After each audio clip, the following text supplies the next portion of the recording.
Un latitante, Antonio Futia, 53 anni, ricercato dal luglio scorso, è stato arrestato a Siderno dai carabinieri del comando provinciale di Reggio Calabria. Futia, considerato dagli inquirenti l'uomo di fiducia di Giuseppe Commisso, capo dell'omonima cosca di Siderno, era ricercato nell'ambito dell'operazione Crimine, che nel luglio scorso portò all'arresto di oltre 300 persone. Il latitante è stato sorpreso dai carabinieri per strada a Siderno, mentre si trasferiva in un nuovo nascondiglio. 4 persone sono state denunciate in stato di libertà a Crotone perché svolgevano l'attività di dentisti senza essere in possesso della relativa laurea. L'indagine, che ha portato alle 4 denunce, è stata svolta congiuntamente dalla Polizia e dalla Guardia di Finanza. Gli studi che venivano utilizzati dai 4 falsi dentisti sono stati chiusi e alcune attrezzature sono state sequestrate.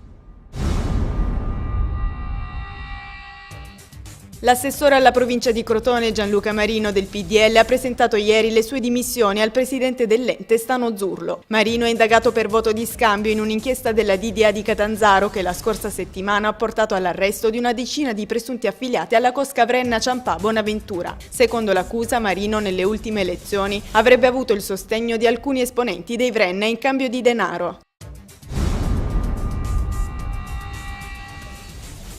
Accattonaggio nell'ospedale Annunziata di Cosenza, denunciate 5 persone di etnia rom. Le indagini della polizia hanno permesso di identificare alcuni nuclei familiari composti da 7 adulti e da 6 minorenni, fermi a mendicare all'interno ed all'esterno dell'area ospedaliera. In particolare una bambina di 11 anni, che si trovava in compagnia dei nonni, è entrata da sola nella struttura per chiedere l'elemosina.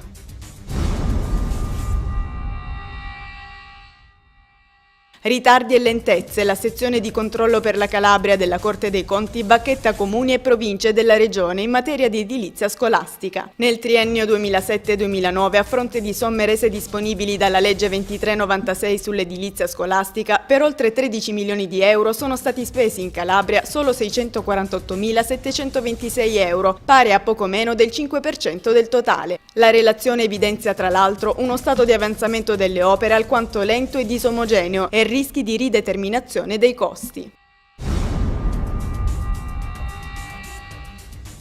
Sono stati inaugurati ieri 3 reparti dell'ospedale di Lamezia Terme, cardiologia, neurogenetica e il centro screening. A tagliare il nastro durante la cerimonia il presidente della regione Giuseppe Scopelliti insieme al presidente del Consiglio regionale Francesco Talarico. Sui ticket, ha detto il governatore, abbiamo allargato la platea passando da 12.000 euro di reddito a 36.000 euro e con l'adeguamento a livello nazionale che abbiamo apportato la regione vedrà minori introiti rispetto a prima.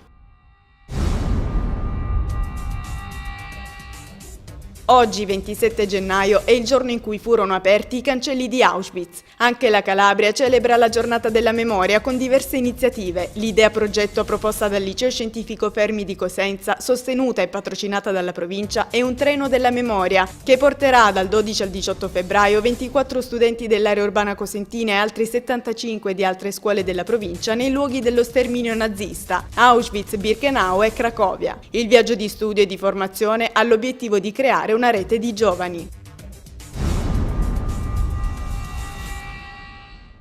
Sono 2 le iniziative svoltesi a Crotone per la giornata della memoria. Ieri, promosso dal comune, c'è stato l'incontro con Lia Tagliacozzo, che ha presentato il suo libro Gli anni spezzati, in cui racconta 4 storie di ebrei. Stamani poi in prefettura sono state consegnate le medaglie d'onore rilasciate dalla Presidenza del Consiglio a cittadini che hanno subito la deportazione, consegnate dal prefetto Vincenzo Panico a Giuseppe Foresta e Giuseppe Grotteria, Giacomo Mauro e Ernesto Terminelli.